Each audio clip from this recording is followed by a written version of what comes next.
दुर्गा सप्तशती का 10वां अध्याय। मैं मस्तक पर अर्धचंद्र धारण करने वाली शिव शक्ति स्वरूपा भगवती कामेश्वरी का हृदय में चिंतन करता हूँ। वे तपाए हुए स्वर्ण के समान सुंदर है।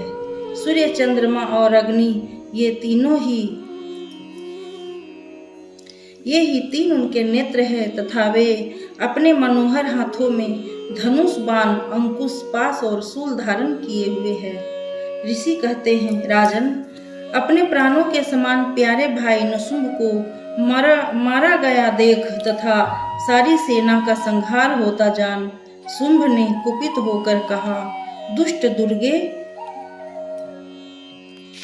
तू बल के अभिमान में आकर झूठ मूठ का घमंड न दिखा। तू बड़ी मानिनी बनी हुई है, किंतु दूसरी स्त्रियों के बल का सहारा लेकर लड़ती है। देवी बोली, ओ दुष्ट, मैं अकेली ही हूँ। इस संसार में मेरे सिवा दूसरी कौन है? देख, ये मेरी ही विभूतियां हैं, अतः मुझ में ही प्रवेश कर रही है। तदंतर ब्रह्माणी आदि समस्त देवियां अंबिका देवी के शरीर में लीन हो गई। उस समय केवल अंबिका देवी ही रह गई। देवी बोली, मैं अपनी ऐश्वर्य शक्ति से अनेक रूपों में यहाँ उपस्थित हुई हूँ। उन सब रूपों को मैंने समेट लिया है। अब अकेली ही युद्ध में खड़ी हूँ। तुम भी स्थिर हो जाओ। ऋषि कहते हैं, तदंतर देवी और शुंभ दोनों में सब देवताओं तथा दानवों के देखते देखते भयंकर युद्ध छिड़ गया। बाणों की वर्षा तथा तीखे शस्त्रों एवं दारुण अस्त्रों के प्रहार के कारण उन दोनों का युद्ध सब लोगों के लिए बड़ा भयानक प्रतीत हुआ। उस समय अंबिका देवी ने सैकड़ों दिव्य अस्त्र छोड़े। उन्हें दैत्यराज शुंभ ने उनके निवारक अस्त्रों द्वारा काट डाला। इसी प्रकार शुंभ ने भी जो दिव्य अस्त्र चलाए, उन्हें परमेश्वरी ने भयंकर हुंकार शब्द के उच्चारण आदि द्वारा खिलवाड़ में ही नष्ट कर डाला। तो तब उस असुर ने सैकड़ों बाणों से देवी को आच्छादित कर दिया।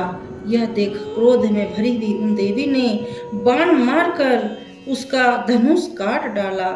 धनुष कट जाने पर फिर दैत्यराज ने शक्ति हाथ में ली, किंतु देवी ने चक्र से उसके हाथ की शक्ति को भी काट गिराया।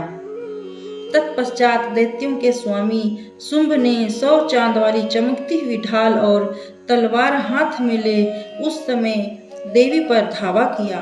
उसके आते ही चंडिका ने अपने धनुष से छोड़े हुए तीखे बाणों द्वारा उसकी सूर्य किरणों के समान उज्जवल ढाल और तलवार को तुरंत काट दिया। फिर उस दैत्य के घोड़े और सारथी मारे गए। धनुष तो पहले ही कट चुका था। अब उसने अंबिका को मारने के लिए अद्यत हो भयंकर मुदगर हाथ में लिया। उसे आते देख देवी ने अपने तीक्ष्ण बाणों से उसका मुदगर भी काट डाला। इस पर भी असुर मुक्का तान कर बड़े वेग से देवी की ओर झपटा।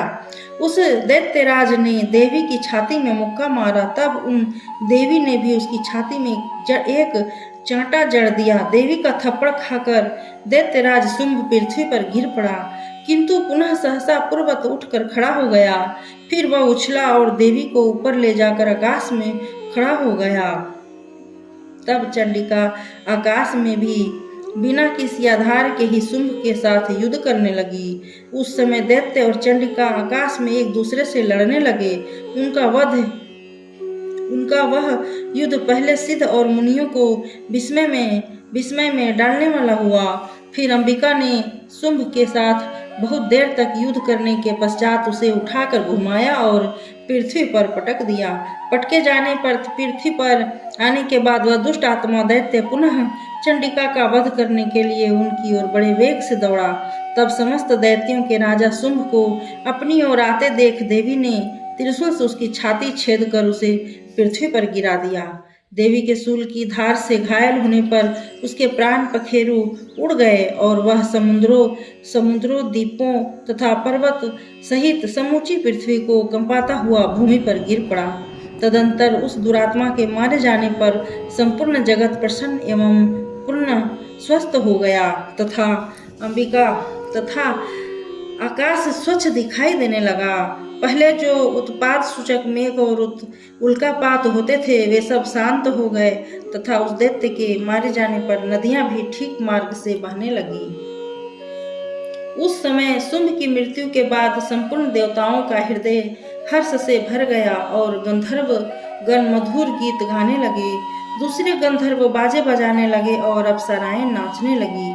पवित्र वायु बहने लगी, सूर्य की प्रभा उत्तम हो गई, अग्निशाला की बुझी हुई आग अपने आप प्रज्वलित हो उठी तथा संपूर्ण दिशाओं के भयंकर शब्द शांत हो गए।